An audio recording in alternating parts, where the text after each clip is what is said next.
The Bible presents discipleship as a call to live from a finished work, not toward one. It is the invitation to follow Christ in identity, understanding, and daily life, rooted in what has already been accomplished rather than in striving to achieve acceptance. 1. Discipleship begins with identity. Jesus called people to follow him, but that call was grounded in who they were becoming through him.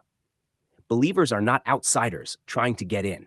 They are brought near, made new, and joined to him. If anyone is in Christ, he is a new creation. 2 Corinthians 5, verse 17. Discipleship, then, is learning to live from that new creation reality. It is not about becoming something you are not, but discovering and walking in who you already are in him. 2. Following Jesus as a way of life.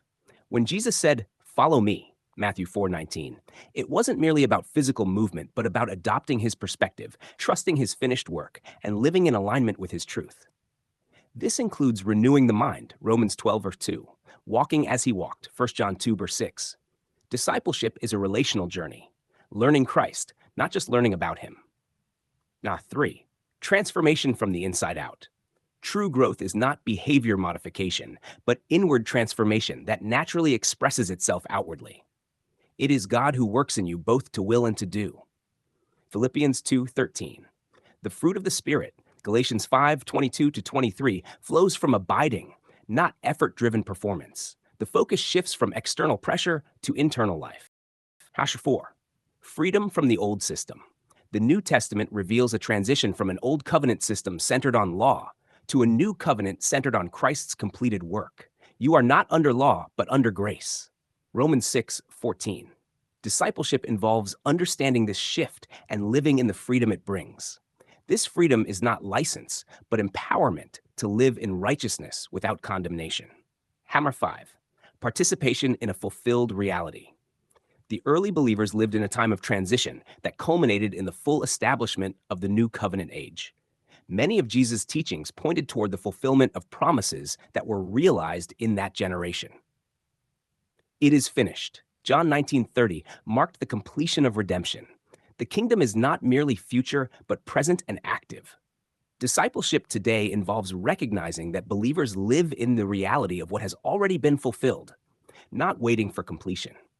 6. Living in love and unity. Jesus defined discipleship by love. By this all will know that you are my disciples, if you have love for one another. John 13:35. Love is not an obligation to meet, but the natural expression of God's life within. 7. Making disciples. Discipleship is not only personal, but also relational and outward moving. Go therefore and make disciples, Matthew 28:19-20. This is not about recruiting followers to a system, but inviting others to see and live in the same freedom, identity, and understanding. Summary.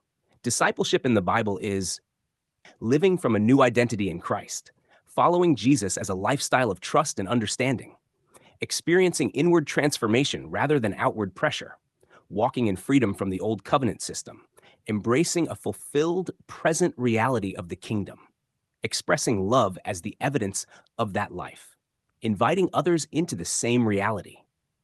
At its core, discipleship is not about striving to reach God, but learning to live in the union already established through Christ.